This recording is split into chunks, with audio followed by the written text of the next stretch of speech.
Hi all, my name is Davis and welcome back to my channel where we talk about all things tech.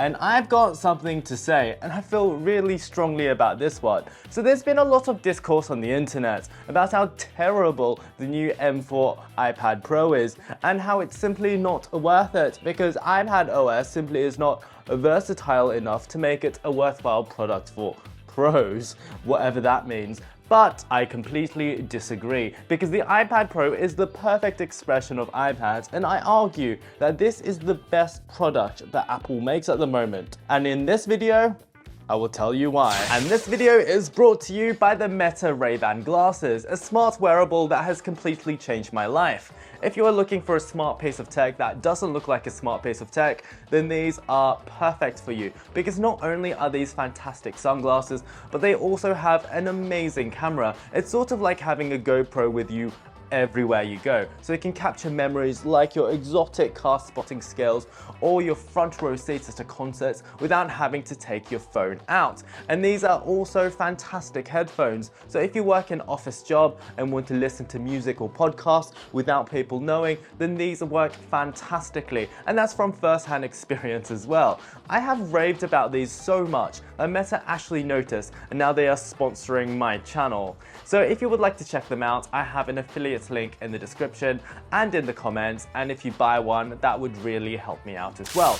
So I've been using the 13-inch M4 iPad Pro for well over a month now, since launch actually, and while I've really wanted to make a proper review video in that time, unfortunately I did make the mistake of accepting review samples of a million different phones that unfortunately all somehow came at the exact same time. So yeah, let's just say that I've been busy. So I just wanted to quickly get my thoughts out there in this little ramble video because I honestly feel very different from what a lot of people are saying online. And some of the things that people are saying about the iPad Pro are just making me so infuriated. Max Tech said how Apple just ruined the M4 iPad Pro with iOS 18.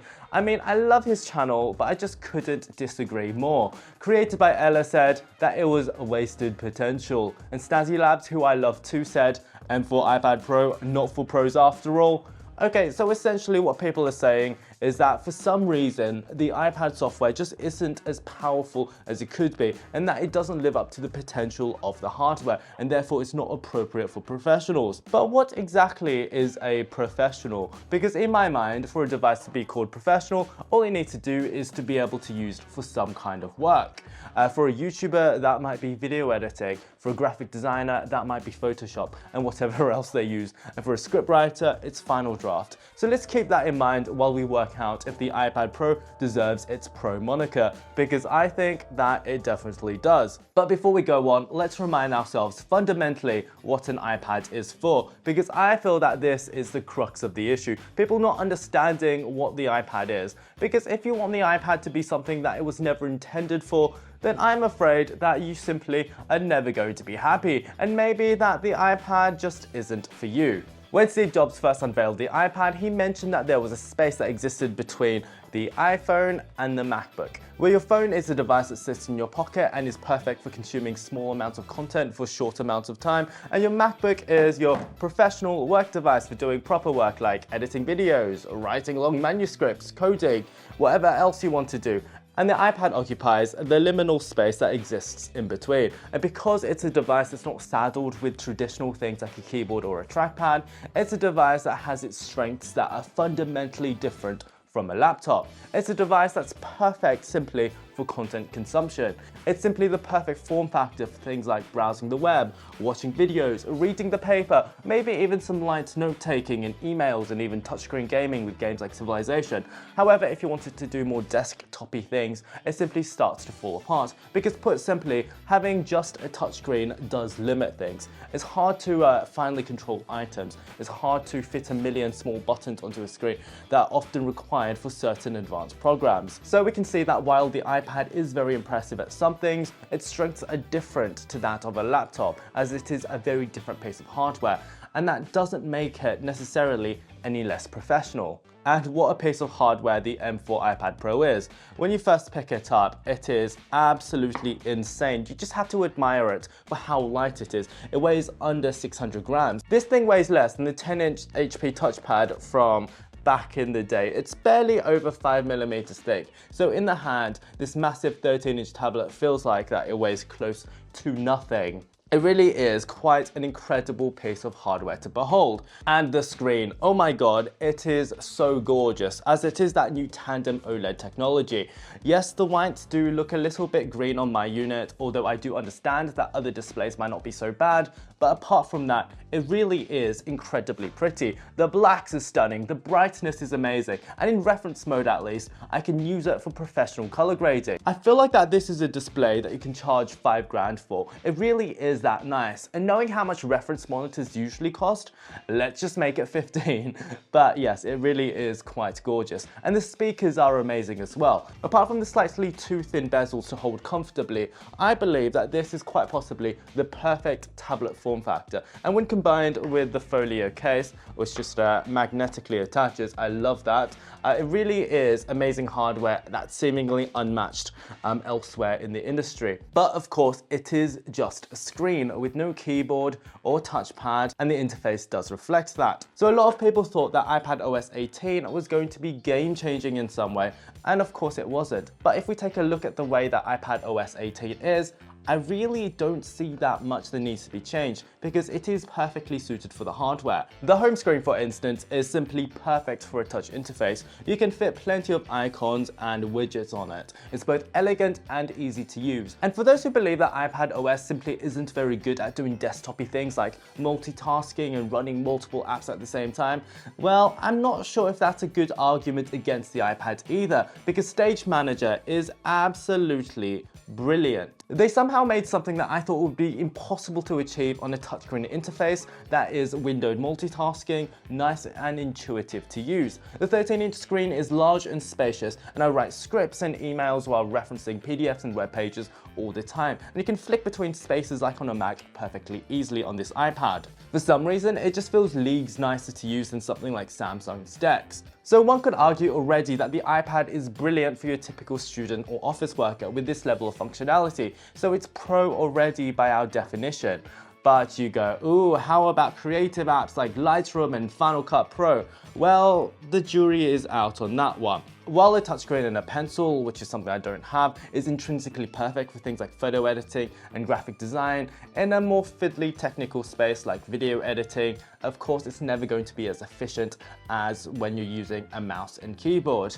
And while 13 inches is large for a tablet, it is tiny for a laptop or desktop, so these apps that usually look best on multiple 27-inch displays, of course just aren't going to work that well on an iPad.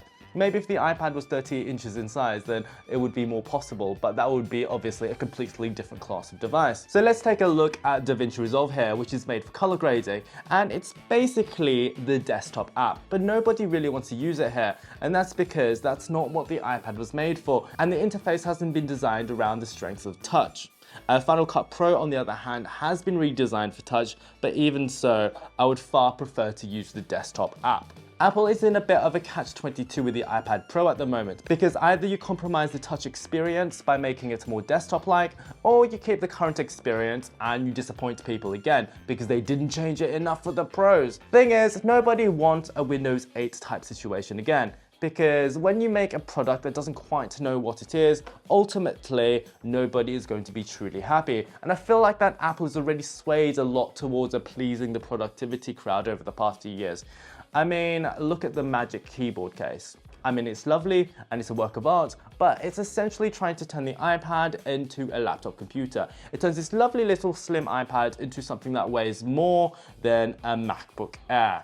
And you know deep down that the MacBook is just going to be better because it was designed around having a keyboard and trackpad and not a touchscreen to begin with.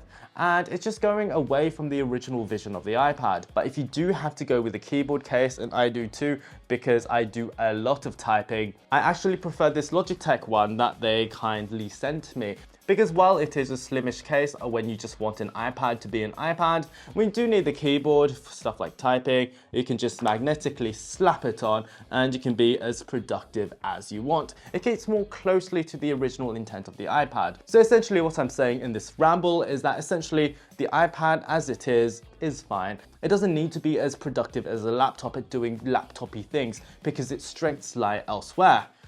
But there is a snag, and it's a very large one, and it is the price. When the iPad first came out, it was well under $1,000 Australian, which was less than what the iPhone cost at the time. So it's no problem for most people to have a device that exists between a laptop and a phone, because you can afford to have all three at the same time.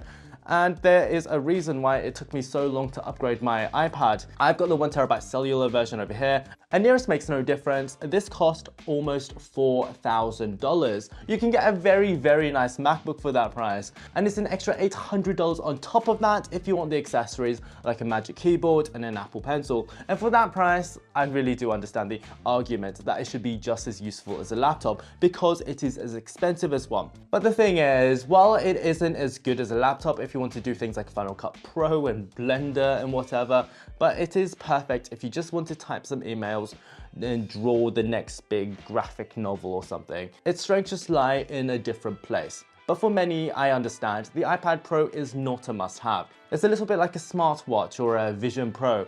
While you can see the utility, it just isn't a must-have to run your life. Because with the tandem OLED display and the latest M4 chip, this thing was never going to be cheap. The M4 iPad Pro, therefore, is the ultimate expression of iPad, which is the ultimate content consumption device that's also great at performing some professional work.